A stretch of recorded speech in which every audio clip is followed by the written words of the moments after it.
آج ہمارے معاشرے کا جو ایک سب سے بڑا المیہ ہے وہ ہے گھروں کے ماحول کا خراب ہونا، گھروں میں بے سکونی اور گھروں میں لڑائی جھگڑے اور میاں بیوی کے آپس میں بے اعتدالیاں اور آپس میں پیار محبت کا نہ ہونا۔ تو اس کے لیے چند اصول جو قرآن و حدیث کی روشنی میں اگر وہ اپنائے جائیں تو میرے خیال سے اللہ تعالیٰ ہمارے گھروں کو ایک جنت کا باغ بنائیں گے اور اس میں خوشحالیاں لائیں گے اور سکون ہوگا۔ تو سب سے پہلے ہم اپنے اہل و عیال کو، بیوی بچوں کو مختلف عبادات کا عادی اور شوقین بنائیں اور انہیں ٹی وی کے پروگراموں، گانوں، فلموں، ڈراموں سے بچائیں، اور یہ یاد رکھیں کہ جب ان کے اوقات نماز، روزہ، حج، زکوٰۃ، صدقات، خیرات اور تلاوت اور اذکار وغیرہ فرائض نوافل میں مشغول رہنے لگیں گے تو پھر فلموں، ڈراموں اور ٹیلی ویژن کے سامنے بیٹھ کر موبائل پر اپنی عمریں ضائع نہیں کریں گے اور اپنے قیمتی اوقات کا خون کرنے کا موقع نہیں پائیں گے۔ یہی وجہ کہ اکثر علماء صلحاء کو وقت کے تنگ دامنوں کا شکوہ کرتے سنا جاتا ہے۔ خود نبی کریم صلی اللہ علیہ وسلم راتوں کو نماز سے فارغ ہو کر سیدہ عائشہ صدیقہ رضی اللہ تعالی عنہ کو جگاتے اور فرماتے تھے، اٹھ کر نماز وتر پڑھو اے عائشہ۔ آپ صلی اللہ علیہ وسلم نے فرمایا کہ اللہ رحم کرے اس شخص پر جو رات میں بیدار ہو کر نماز پڑھے اور اپنی بیوی کو نماز کے لیے جگائے، اور اگر وہ انکار کرے تو اس کے چہرے پر پانی کے چھینٹے مارے۔ دوسری چیز، گھر والوں کو علم اور ہنر کا خوگر بنائے، اس کے لیے ہر ممکن وسائل، ذرائع کو بروئے کار لائے۔ گھر میں ایسی کتابیں اور رسالوں کا انتظام کرے جو تعمیری اور مفید بھی ہوں اور گھر والوں کے لیے اپنے جو عام حالات ہیں اور عام حالات کو پرکشش بنائیں۔ اسی طرح تلاوت اور تراجم اور خطبات، تقاریر، ٹھیک ہے، اس طرح کی چیزیں جو ہیں جن کا تعلق دین کے ساتھ ہو، تو ایک کمرے میں رہنے والوں کا معیار اور حالات کے مطابق ساری چیزیں موجود ہوں تو ان سے استفادہ کیا جائے۔ تیسری چیز، بچوں کے ذوق مطالعہ کو فروغ دیں اور ان کی قوت فہم کو اجاگر کریں، ٹھیک ہے، ان کے درمیان بھی تحریری مقابلہ کرائیں، کسی مناسب کتاب کو منتخب کر کے اور سوالات تیار کر لیں اور ان کے جواب کو انہی کے مناسب انعامات سے نوازیں، ٹھیک ہے۔ اور ایک چیز، گھر والوں کے مختلف مواقع کی دعائیں اور اذکار یاد کرائیں اور انہیں حسب موقع پڑھنے کی تلقین کریں اور انہیں یہ بتائیں کہ ان کی کیا فوائد ہیں۔ مثلا یہ بتائیں کہ آپ صلی اللہ علیہ وسلم نے فرمایا، جب کوئی اپنے گھر میں داخل ہوتے وقت اور کھانا کھاتے وقت اللہ کا نام لیتا ہے تو شیطان کہتا ہے کہ یہاں تمہارے لیے نہ سونے کی جگہ ہے نہ کھانے کا انتظام ہے۔ اور پانچویں چیز، گھر میں قرآن کریم کی تلاوت، قرات اور حفظ کا تکرار کا ماحول بنے اور انہیں اس کے فضائل، فوائد سے آگاہ فرمائیں اور انہیں یہ بتائیں کہ رسول نبی کریم صلی اللہ علیہ وسلم کا فرمان ہے، اپنے گھروں کو قبریں نہ بناؤ، بے شک شیطان اس گھر سے بھاگتا ہے جس میں سورہ بقرہ پڑھی جاتی ہے۔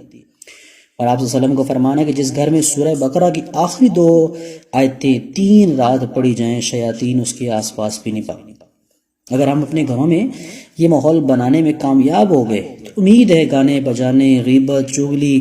موسیقی، رقص وغیرہ کی محبت اور شیطانی عادتیں گھر والوں سے از روئے خود دفع ہو جائیں گی۔ گھر والوں کو کم از کم ہفتہ واری درس کا انتظام کریں۔ شروع میں انہیں تاریخ، سیرت، ترجمہ اور صالحین کی جو ہے وہ کتابوں کا درس دیں اور اس کی روشنی میں ان کی کردار سازی کریں،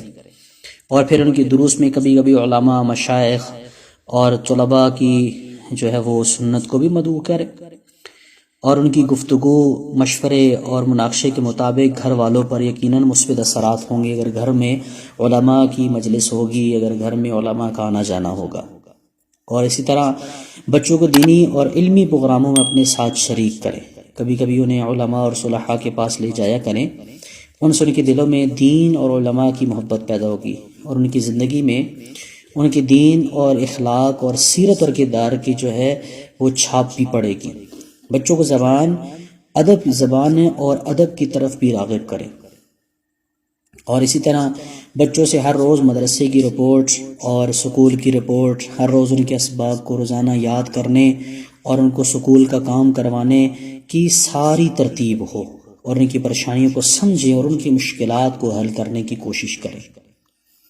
اور 10ویں چیز ہے کہ بچوں کو کھیل کود اور ورزش اور گھومنے پھرنے وغیرہ کا بھی موقع دیں، ٹھیک ہے، اور کھیل میں مختلف کھیلیں ہو سکتی ہیں، اس سے وہ کھیلیں کہ جس سے انسان کی جسم کو تقویت ملتی ہے۔ بہتر ہوگا کہ کھیل کود اور ضیافت میں بعض ساز و سامان کا گھر کے اندر ہی انتظام کیا جائے، تاکہ بچے زیادہ تر گھر ہی میں رہیں، باہر جانے اور برے ساتھیوں کے اثرات کو قبول نہ کریں۔ اسی طرح بچوں اور بچیوں کے احوال کی خفیہ نگرانی کریں کہ وہ کن کے ساتھ اٹھتے بیٹھتے ہیں، وہ باہر سے اپنے بیگوں اور بستوں میں کیا لاتے ہیں، وہ دن بھر کیا کرتے ہیں، کہاں رہتے ہیں، پھر ان کو مناسب نصیحت کریں۔ ایسا نہ ہو کہ یہی بچے قیامت کے دن ہمارا گریبان پکڑے کہ ہم سے سوال کر لیا جائے، ابا جان آپ نے مجھے معصیت پر کیوں چھوڑا، آپ نے میری خیر خواہی اور خبر گیری کیوں نہیں کی، ٹھیک ہے۔ اسی طرح گھر والوں کو گھر سے متعلق شرعی احکام کی تعلیم دیں، مثلا انہیں یہ بتائیں کہ عورتوں کے لیے گھر میں نماز پڑھنا افضل ہے، مردوں کے لیے بھی نفل نمازیں مسجد کی بجائے گھر میں بہتر ہیں، کسی کے مخصوص نشست پر اس کی اجازت کے بغیر بیٹھنا درست نہیں ہے، اسی طرح اجازت کے بغیر کسی گھر میں داخل ہونا بھی جائز نہیں ہے، دوسرے کے گھروں میں تانک جھانک کرنا بھی ممنوع ہے۔ اور اسی طرح گھر والوں کے ساتھ نرمی، محبت، خوشطبی، خندہ پیشانی کے ساتھ رہیں، روب، دبدبہ، سختی اور ترش روئی اور یہ گھر کا ماحول جو ہے وہ خراب کر دیتی ہیں چیزیں۔ رسول نبی کریم صلی اللہ علیہ وسلم کا فرمان ہے، جب اللہ عز و جل کسی گھر والوں کے ساتھ بھلائی چاہتا ہے تو ان کے اندر نرمی پیدا کر دیتا ہے۔ تو بیویوں کے ساتھ ہنسی مذاق، بچوں کے اوپر رحمت اور شفقت اور لطف اور پیار کا مظاہرہ گھر کی سعادت کی علامت ہے، اور بچوں کی بری عادتیں چھڑانے اور گلواروں کو اچھے اخلاق، آداب، عبادات، طاعات کا عادی بنانے کے لیے اگر شریعت نے گھر میں سوٹا لٹکانے اور مارنے کی اجازت دے دی ہے، مگر اس سے پہلے وسائل اور ذرائع کو آزما لینا ضروری ہے، ٹھیک ہے۔ خیر خواہ، نصیحت اور پیار محبت کے ساتھ یہ ساری چیزیں جو ہیں،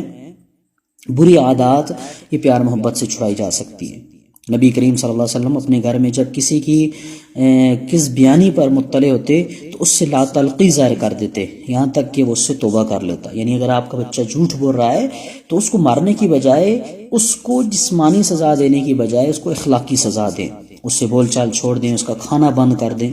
اس سے انشاءاللہ گھر میں رونق آئے گی۔ اور گھر کے بڑے اور اہم امور پر بڑے بچوں سے مشورہ لیں، ان سے انہیں قلبی سکون ملے گا، گھریلو مسائل کی حل اور گھر کی تعمیر اور ترقی کے لیے ان کے اندر فکر مندی پیدا ہوگی۔ اور اسی طرح بامی اعتماد، تعاون اور دلوں کی قرب کا ماحول بنے گا اور پروان چڑھے گا۔ مستقبل میں گھر چلانے کے لیے ان کی ذہنی تربیت ہوگی۔ آج کل امت مسلمہ جن آلام اور مصائب سے دوچار ہے، گھر میں بسا اوقات اس کا تذکرہ کرے تاکہ امت کا یہ غم ان کے رگ اور ریشے میں بھی سرایت کرے۔ مفاد پرستی، خود غرضی کی زندگی گزارنے کے بجائے امت کی اصلاح، فلاح، بہبود اور دشمنوں کے مدافعت کی صالح فکر بھی ان کے دل کے اندر، دماغ کے اندر جو ہے وہ راسخ ہو جائے۔ بچیوں کو پڑھائی لکھائی کے ساتھ ساتھ ان کو گھریلو کام، سلائی، کڑھائی، صفائی ستھرائی، کھانا پکانا اور بچوں کو کھلانے اور گھر کے انتظامات درست رکھنے کی ترغیب دیں۔ انہیں امور خانہ داری میں مصروف اور مشغول رکھیں۔ کتنے ہی گھروں کی بنیادیں محض اس وجہ سے ہل گئی کہ بہوؤں کی موجودگی میں بیٹیوں سے کام نہیں کرائے گئے، اور نتیجہ یہ ہوا کہ وہ نہ ہی گھر رہ سکی، نہ ہی سسرال رہ سکی۔ اور اسی طرح بچے اور بچیوں میں جب بالغ ہو جائیں تو دیندار رشتہ تلاش کر کے جلد از جلد ان کی شادیاں کر دیں، بلا وجہ اس میں دیر نہ کریں۔ آج کل ہمارے معاشرے کے کتنے ہی فتنے سے ٹال مٹول، ہیلے حوالے اور تاخیر کا نتیجہ ہے۔ رسول نبی کریم صلی اللہ علیہ وسلم نے فرمایا تھا، جب تمہارے پاس کوئی ایسا رشتہ آئے جس کی دین اور اخلاق سے تم راضی ہو تو اس سے شادی کر دو، وگرنہ زمین فتن و فساد کی جو ہے وہ جگہ بن جائے گی۔ اور اسی طرح بے فائدہ کاموں، غیر ضروری ملاقاتوں، کھیل تماشوں میں اپنے اوقات کو ضائع کرنے کے بجائے لمحہ فرصت کو زیادہ سے زیادہ گھر میں بال بچوں کے ساتھ گزارنے کی کوشش کرے، جہاں تک ہو سکے گھر کے کاموں میں گھر والوں کی مدد کرے۔ اس سے خود آپ کی حفاظت بھی ہوگی، گھر والوں کی نگرانی بھی ہوگی، رسول نبی کریم صلی اللہ علیہ وسلم کی سنت کی بجا آوری بھی ہوگی، اور گھر والوں کے دلوں میں آپ کی خاکساری کا جو ہے وہ آپ کی عزت بھی بڑھے گی اور آپ محبت بھی بڑھے گی۔ جیسا کہ آپ صلی اللہ علیہ وسلم کی افادیت بھی سمجھ آئے گی کہ بشارت ہے اس کے لیے جو اپنی زبان کو قابو میں رکھے، اپنے گھر میں زیادہ بیٹھے اور اپنی خطاؤں پر آنسو بہائے۔ اور یہ فرمایا کہ آدمی کی فتنوں سے سلامتی اس میں ہے کہ وہ اپنے گھر کو لازم پکڑے، یعنی گھر میں زیادہ سے زیادہ وقت دے۔ اور ایک آخری چیز کہ بد چلن اور بد کردار غیر معتمد مردوں اور عورتوں کو اپنے گھروں میں ہرگز نہ آنے دیں، چاہے وہ رشتہ دار اور پڑوسی ہی کیوں نہ ہوں، اس لیے کہ ان کی مثال بٹی بھونکنے والی جیسی ہے،